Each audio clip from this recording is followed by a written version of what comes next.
Et si ton âme jumelle avait toujours été là, près de toi, à travers toutes tes relations? C'est le sujet de cette vidéo et on en parle tout de suite. Donc aujourd'hui on va parler d'un sujet important et au final on rebondit sur la vidéo précédente où on a eu des commentaires qui allaient dans ce sens-là.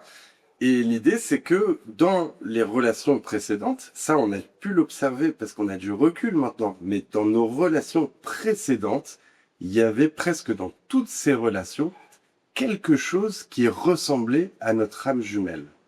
Et si on additionne toutes ces petites choses chez chaque relation, eh ben ça donne presque en résultat notre âme jumelle. On aurait pu deviner, enfin on aurait pu se reconnaître finalement si on avait su que ce mécanisme était en place. Donc l'idée voilà, c'est que chaque relation et presque chaque expérience qu'on a vis-à-vis de l'amour nous prépare aux retrouvailles avec notre âme jumelle, nous prépare à la rencontre avec notre âme jumelle.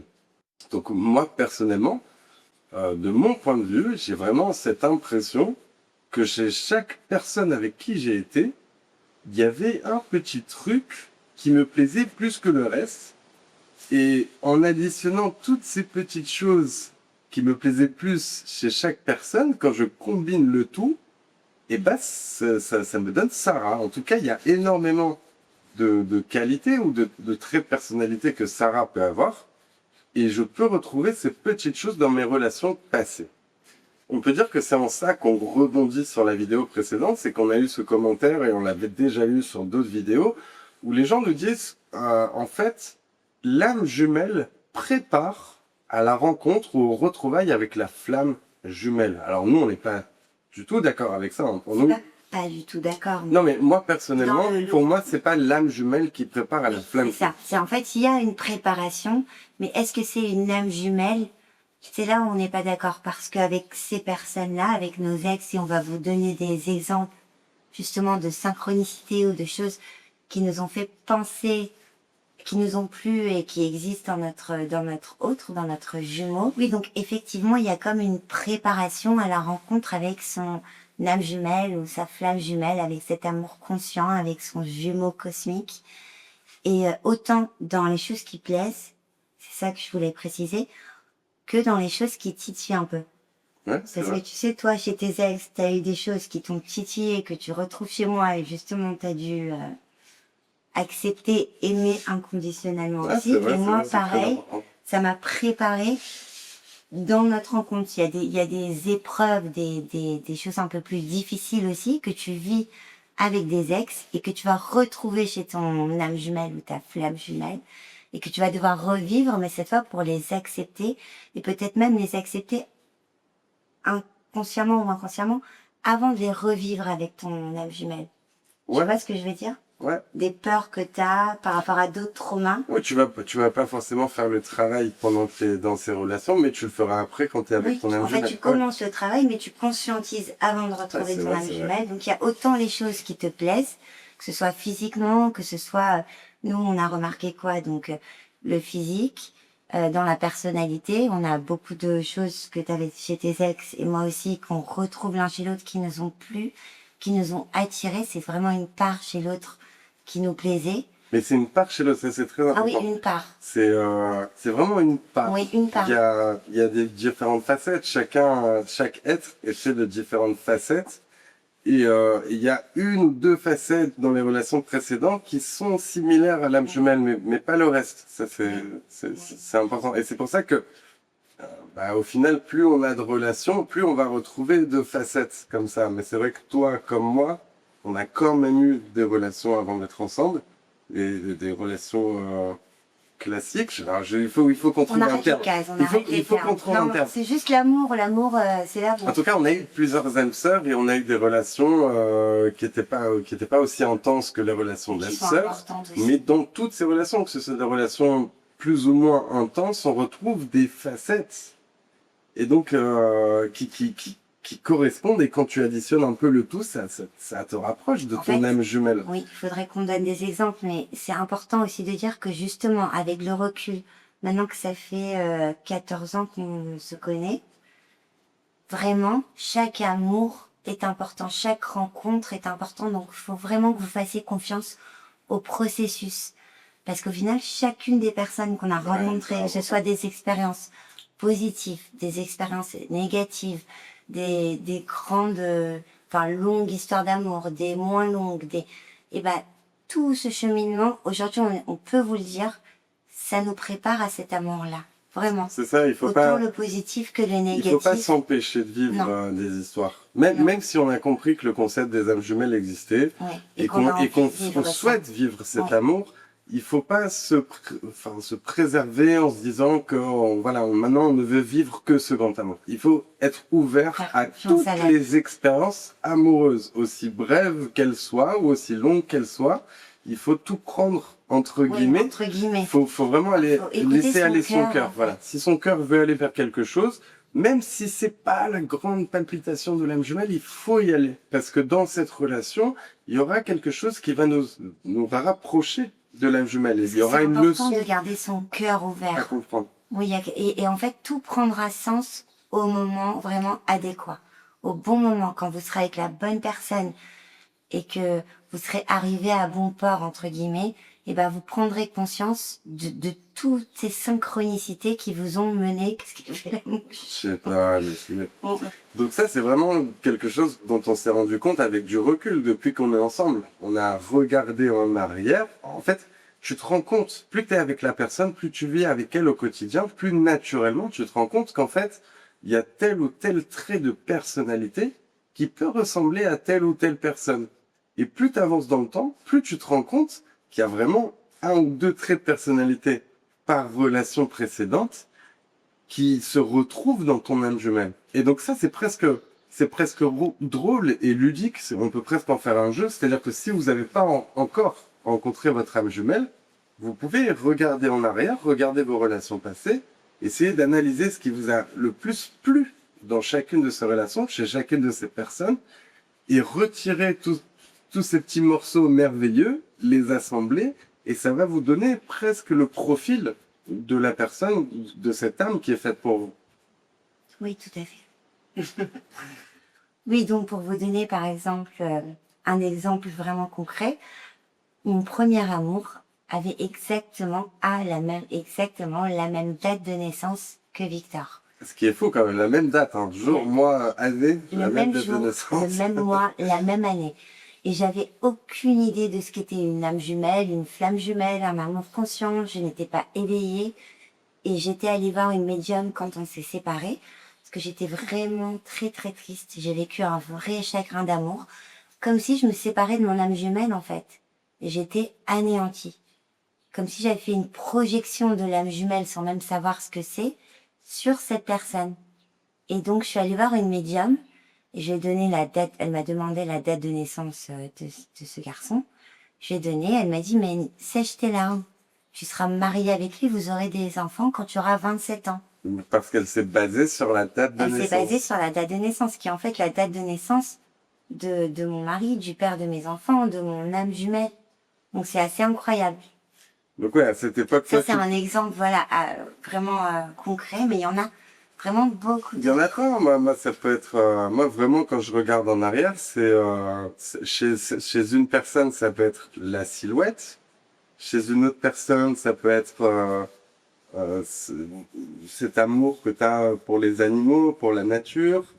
Chez une autre personne, ça peut être le côté un peu magie, sorcellerie, mais positive. Encore une autre personne, ça peut être la coupe de cheveux. En fait, c'est vraiment une addition de plein de petits éléments. Alors, Sarah, elle prend pour exemple une relation forte. Toi, c'était pas une âme jumelle, c'était une âme sœur. Oui, c'était une âme sœur, mais c'était parce que... Oui, c'était une âme sœur. Ben, je sais pas. Oui, c'était une Toi, âme tu sœur. penses que c'était une âme jumelle? Non, c'était une âme sœur. Non, mais c'est pas dans ce sens-là. Okay. C'est dans le sens où je pense que les femmes, peut-être aussi certains hommes, mais je pense que les femmes, on a cette facilité à être beaucoup plus intuitive, à s'écouter. Et moi, j'étais vachement connectée, ça depuis que je suis petite, à mon cœur, à mon intuition, etc. Donc, quand j'ai rencontré cette personne, j'ai vraiment reconnu quelqu'un, inconsciemment, vraiment inconsciemment. Donc, c'était plus simple pour moi de savoir après qu'on se soit séparés et que j'ai eu d'autres relations, ce que je recherchais, en fait, c'était comme un boussole intérieure. C'était plus simple pour moi de savoir, en fait, ce que j'attendais dans la vie, ce que j'étais capable de recevoir, de donner, tu vois. Oui, parce Parce que que je suis plus intuitive. et au final, tu as eu un peu moins de relations que moi j'ai pu avoir. Oui, Bon, donc, ouais, oui. ça fait Et partie des relations importantes que tu as pu oui, avoir dans ta vie, je me suis qui vachement t'ont écoutée plus intérieurement, en préparé que fait. d'autres relations. Parce que moi, je suis quelqu'un de solitaire, donc depuis que je suis petite, je passe beaucoup de temps toute seule. Déjà, je suis enfant unique, donc j'ai beaucoup de solitude, mais solitude appréciée. Et du coup, j'ai pu plus m'écouter, et vraiment faire abstraction du bruit extérieur, parce que j'avais voilà beaucoup de moments seuls. Et il y a d'autres exemples importants, je pense. Par exemple, pour moi, ma mère, qui est venue quand j'étais peut-être, j'avais 12, 13 ans, et j'étais toute seule dans ma chambre, et ma mère est rentrée, elle m'a dit, mais Sarah, écoute, avec ce signe et ton signe, ce sont des âmes sœurs. Donc voilà, on ne parle pas de nos signes astrologiques. Je sais qu'il y a des gens qui nous ont posé la question, mais on ne souhaite pas la répondre comme ça. Mais elle m'avait dit ça, et ça c'est resté en moi. Pour moi, en fait, même si j'étais pas éveillée, j'avais conscience que tout ce que j'entendais était, je devais l'entendre en fait. Et ça, c'est toujours resté en moi. Et effectivement, ce signe, c'est le signe de Victor, alors que j'avais pas encore vécu mon premier amour, qui avait ce signe aussi. Donc voilà, ça a laissé une empreinte en moi. Donc si t'écoutes la vie, si tu vois où on veut te mener, tu peux deviner qui est Ouais. vraiment ton jumeau. C'est ça, Ouais, c'est vrai. là où je veux en venir. Ça, ce sera le sujet d'une autre Oui. vidéo, parce qu'il y a d'autres dynamiques qui se mettent en place avant de retrouver son âme jumelle, mais des synchronicités, des similitudes qu'on peut avoir chacun de notre côté. Il y a aussi des petits messages qui peuvent se placer sur le chemin pour t'amener vers ton âme jumelle. Mais En fait, déjà, pardon. non, pardon, non, pardon. je voulais dire, déjà, l'axe de cette vidéo, c'est un point important. C'est que dans chaque relation que vous avez eue, il y a une petite chose qui va vous amener vers votre âme jumelle. Déjà, en fait, chez chaque personne, dans chaque personnalité, trait de personnalité, il y a des choses qui vous amènent vers l'âme jumelle. Mais dans la relation en elle-même, vous allez apprendre des choses. Ouais. En fait, chaque relation amoureuse, qu'elle soit courte ou longue, va vous apprendre quelque chose, va vous donner une clé, une expérience en plus pour vous rapprocher de l'âme jumelle, parce que c'est une expérience amoureuse, c'est une aventure amoureuse. Et quelque part,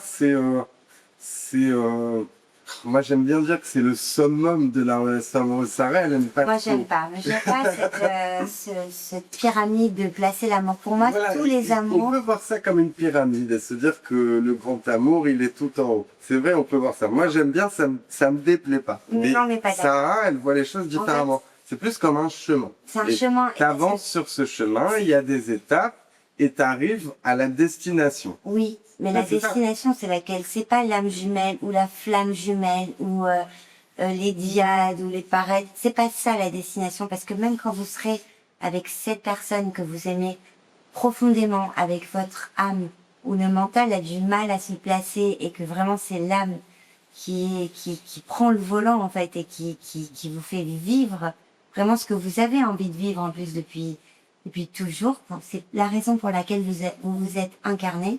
Le vrai but, vraiment le vrai but, c'est s'aimer soi-même. Et c'est pour ça que moi, j'aime pas, en fait, je la comprends, je la synthétise, mais je suis pas d'accord, je ne peux pas approuver ce summum, parce que pour moi, le summum, c'est l'amour de soi. C'est-à-dire qu'à chaque fois que je veux plus aimer. Oui, mais dans les mon relations avec mari. l'autre. Dans les relations avec Et l'autre. quand je dis mon mari, c'est pas mon mari de la 3D, c'est mon mari spirituel, mon mari dans toutes les dimensions. Voilà, mon mariage d'âme, ça passe par l'amour de moi-même. Donc, le summum pour moi de l'amour, on s'éloigne du sujet, c'est l'amour de soi.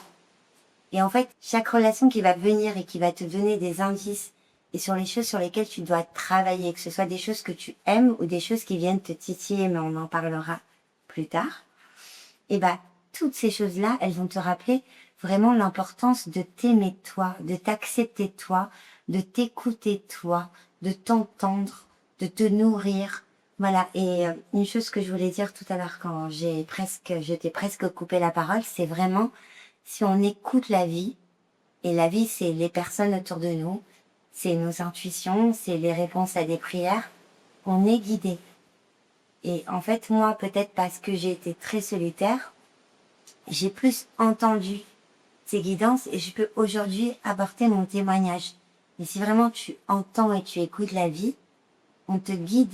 Parce que moi, Victor, au bout de quelques années après mon premier amour, justement, qui avait la même date de naissance, j'ai été capable de le dessiner, mais sans aucune projection sur Victor. Il faudrait qu'on retrouve le dessin, parce que je n'ai que écouté mon âme et tout ce que la vie m'avait dit, à travers les personnes que j'aime, à travers les personnes que, pas j'aime moins, mais qui m'ont un peu plus perturbée, je savais que je devais apprendre certaines choses qui me titillent, mais on en parle plus tard.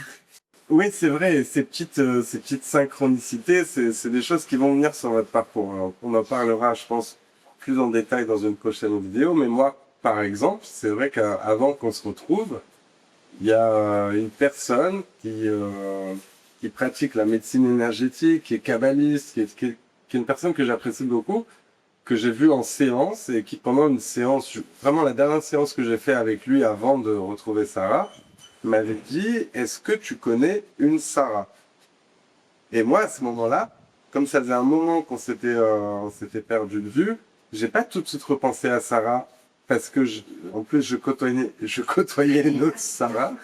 Mais c'est vrai que voilà, ça fait partie de ces petits signes qui peuvent arriver avant de vous retrouver. Donc voilà, comprenez bien que c'est ce qu'on voulait vous transmettre dans cette vidéo. Et aussi Donc, les petites choses qui te titillent. alors c'est vrai que tu vas retrouver, dans ton âme jumelle, tu vas retrouver des petites parcelles de tes relations précédentes. Et c'est le cas pour des choses positives, des belles choses, des qualités. Donc tu vas retrouver, chez ton âme jumelle, tu vas retrouver certaines qualités que tu pouvais trouver avant dans tes relations précédentes. Mais il y a aussi les défauts. Des choses qui titillent. Non, mais si, les choses qui titillent, on peut considérer. C'est pas forcément des défauts, mais de notre point de vue, on peut voir ça comme des défauts. C'est-à-dire que dans tes relations précédentes, il y a des qualités de ces personnes que tu vas retrouver dans ton âme jumelle, mais il y a aussi des défauts que tu vas retrouver chez ton âme jumelle. C'est des faiblesses en toi que tu dois travailler. En tout cas, que toi, tu peux percevoir comme défauts. Quand tu es dans l'ego, quand tu es en 3D, oui, c'est des défauts chez quelqu'un. Parce que ça te fait du mal, parce que ça te plaît pas dans la relation, mais au final, ça appuie sur un point où justement, tu as un travail intérieur à faire. Sur l'amour inconditionnel, la liberté de l'autre, d'être qui il veut être, avec ses traumas, avec ses forces, avec ses faiblesses, avec son passé, avec ses traumas transgénérationnels, etc. Ouais, et tout ce que la société beaucoup de choses inconscientes. Mais la première sensation que tu vas avoir, c'est de te dire, c'est un défaut. Parce que cette chose ne va pas forcément te plaire chez cette personne. Ça va te faire peur. Parce que ça va appuyer sur quelque chose qui te fait mal. En gros, c'est ça. Oui, c'est ça. Mais donc, c'est vrai que c'est important de dire ça. Qu'il y a les bons côtés, tu vas retrouver des bons côtés, mais tu vas aussi retrouver des mauvais côtés. Alors après, c'est pas, c'est pas horrible ou dramatique. Oui, là, c'est une vision vraiment terrestre, 3D, les défauts, mais en fait, c'est des peurs, c'est des choses que ton âme, elle vient combler pour te rassurer, parce que une fois que tu es dans l'amour inconditionnel, et il y a des pièces du puzzle à assembler, parce que tu as vu tes parents, tes grands-parents, la société, ton passé te font avoir ces peurs et projeter ces peurs et les voir comme des défauts chez l'autre. Alors qu'en fait, c'est pas des défauts, c'est des faiblesses, c'est justement par rapport au traumatisme, au vécu de l'autre. Mais ça, tu l'apprends, tu le comprends. C'est un défaut, donc t'as pas travaillé sur toi. Moi, j'ai un bon exemple. C'est que, l'exemple que j'ai, c'est que dans ma relation principale, en fait, dans la relation que j'avais avec mon âme sœur, ma dernière âme sœur avant de retrouver Sarah, quelque chose avec lequel j'avais du mal en fait, et c'était le côté sexy, le besoin de plaire, d'être sexy. Et je vivais ça dans ma relation précédente. Ça me dérangeait pas plus que ça. En fait, ça me dérangeait inconsciemment, mais de l'extérieur, j'acceptais ça. Je vivais, oui. Quand même, Je- t'as fait le champion, t'es allé à l'extrême, on peut pas Ouais, dire. ouais, je suis allé, oui, oui, je suis allé Mais avec ça. t'as fait le travail en vrai. Ouais, bah parce que la personne avec qui j'étais, c'était presque son Donc, métier en ça fait te ramenait d'être comme à ça. m'accepter moins Ouais, facilement. oui, oui. C'est ça En aussi. fait, mais quelque part, en fait, quand cette relation c'est fini, c'est ça qui est important. C'est que quand cette relation c'est fini, au final, je me suis rendu compte avec du recul que j'avais souffert de cette situation. De cette situation où la personne avec qui j'étais, ben, c'était presque, voilà, ça faisait partie de son travail aussi, avait besoin d'être sexy, d'attirer les regards constamment, presque constamment. Et sur l'instant, j'avais l'impression de pas en souffrir, mais quand cette relation s'est terminée, je me suis rendu compte qu'en fait, je souffrais de ça. Et quand on s'est mis avec Sarah, elle aussi, naturellement, parce que c'est une jolie, parce que c'est une jolie fille, et parce que, au final, maintenant, j'ai fait un travail là-dessus, mais naturellement, elle était un peu comme ça. Quand on s'est retrouvés, elle était sexy, elle mettait son corps en valeur, en fait, pour se sentir elle, bien et tout. Des choses que j'avais du mal à concevoir. Moi, je m'arrêtais sur ce qui me faisait du mal. Ce qui me faisait du mal, c'était pourquoi le besoin d'attirer le regard des autres si t'es déjà avec moi, si tu m'aimes réellement, il y a que mon regard qui compte, enfin, toutes ces choses, C'est voilà. un gros travail Et c'est un énorme travail que j'ai dû faire après. Parce que j'ai retrouvé donc cette chose que je ne voulais plus après ma séparation précédente, je la retrouve chez mon âme jumelle. Et là, j'ai pas le choix, en fait, que de l'aimer, de l'accepter comme elle est. Et donc, ce défaut, je l'ai retrouvé chez Sarah, mais comme j'ai pu faire un travail sur moi et accepter ça et comprendre, en fait, que il y avait des choses qui me faisaient mal, mais que c'était quelque chose de naturel de vouloir se mettre en valeur, c'est tout à fait logique. J'ai pu travailler sur moi, me rendre compte en fait que c'était pas un défaut, mais que c'était quelque chose sur lequel il fallait que je travaille, mais que j'ai retrouvé chez Sarah. Et ça, c'est un exemple parmi tant d'autres. Il y en a beaucoup. C'est aussi Et un exemple. un exemple, moi, c'est la fidélité. Donc, quand j'ai rencontré, par exemple, mon premier amour et même d'autres, mais on va se focaliser sur la fidélité, j'ai été trompée. Et quand on s'est rencontré avec Victor pour la première fois, il m'a dit, moi, je suis polyamoureux. Et du coup, c'est là où moi, j'ai dit non. Et je me suis rendu compte, voilà, que la fidélité, parce que mes parents avaient eu aussi ce problème, j'avais vécu, en fait, moi-même, dans mon enfance, ce problème de fidélité éternelle, etc., les bases du mariage. Ça m'avait dérangé, ça m'avait beaucoup fait souffrir. Donc, j'ai dit non, moi, je peux pas. Je peux pas. Et quand on s'est retrouvés après la séparation, tout de suite, il m'a redit, écoute, moi, je suis polyamoureux. Donc, après notre séparation. Mais moi, entre-temps, j'avais fait tout un travail et j'en étais arrivée à me dire, en fait, le vrai amour, c'est un amour libre. Donc, il y a pas, tu peux pas imposer une fidélité. C'est quelque chose qu'on choisit au quotidien. Est-ce que aujourd'hui, je suis fidèle et en fait, tu ne peux pas, tu n'enfermes pas comme tu n'enfermes pas un oiseau dans une cage. Parce que moi, personnellement, je trouve ça horrible. Et ben, tu n'enfermes pas un homme ou une femme dans une cage. Donc, j'ai compris avant qu'on se retrouve que je ne me ferai pas enfermer par un homme et que je n'enfermerai pas un homme dans une histoire d'amour ou dans un contrat de mariage ou dans un contrat de famille. C'était plus mes valeurs. Et quand on s'est retrouvés après notre séparation, il m'a redit ça. Je suis polyamoureux. Et je lui ai dit, d'accord. Et là, il y a eu des feux d'artifice. Et au final, le polyamour a duré quelques jours pour que, mais vraiment, mais Ouais. sincèrement, c'était pas un jeu ou une manipulation de ma part. C'est-à-dire que, ok, je sais pas trop ce que c'est encore le polyamour, mais J'accepte. en fait, sois qui tu veux. Ok. Et finalement, bah, on a choisi, jusqu'à présent, d'être fidèles l'un à l'autre. Mais on se l'est jamais imposé.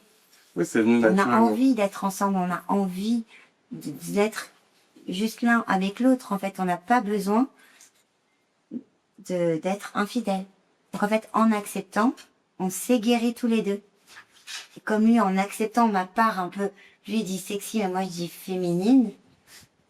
On n'a pas les mêmes termes. Très féminin. Féminine. Et ben, en acceptant cette part de moi, on a trouvé un compromis. Non? Ouais, bien sûr, Tu bien sûr. vois? Et en fait, c'est comme ça qu'on s'élève. Mais donc tout ça pour dire que voilà, chez notre âme jumelle, il va y avoir des bons côtés et des mauvais côtés de nos relations précédentes. Mais ces mauvais côtés ne sont que des appels à guérir et prendre conscience et élever sa vibration.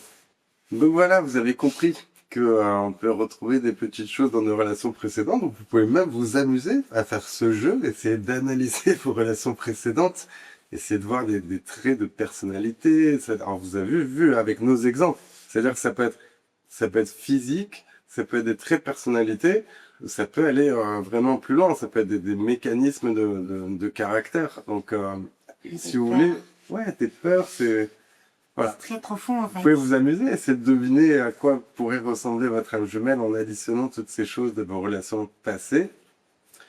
Et sinon, de toute manière, si vous voulez vraiment la vivre, cette relation, nous, on l'a fait, on l'a vécu, on a vraiment travaillé sur nous, on a tout fait pour pouvoir se retrouver. Donc maintenant, on a de l'expérience ensemble et du recul, mais si vous voulez qu'on vous aide, ne serait-ce qu'à retrouver votre âme jumelle et à vivre ça, on peut le faire, et c'est ce qu'on vous propose à travers la formation. Donc le lien est dans la description de cette vidéo. Si vous voulez aller plus loin, allez-y, cliquez et faites participer à cette expérience avec nous. Et tu voulais dire que si, ouais, On aimerait bien faire une vidéo questions-réponses. Donc, si vous avez des questions à nous poser, n'hésitez pas à les poser en commentaire sous cette vidéo et comme ça, on pourra y répondre dans une prochaine vidéo. ouais, on avait déjà préparé une sélection de quelques questions. Mais voilà, si vous voulez nous poser de nouvelles questions, faites-le, ce sera le sujet de la prochaine vidéo. On va répondre à vos questions. Voilà, on espère que cette vidéo vous aura plu. On se retrouve très vite. Prenez soin de vous, on vous aime. Vive l'amour Et namasté. et namasté.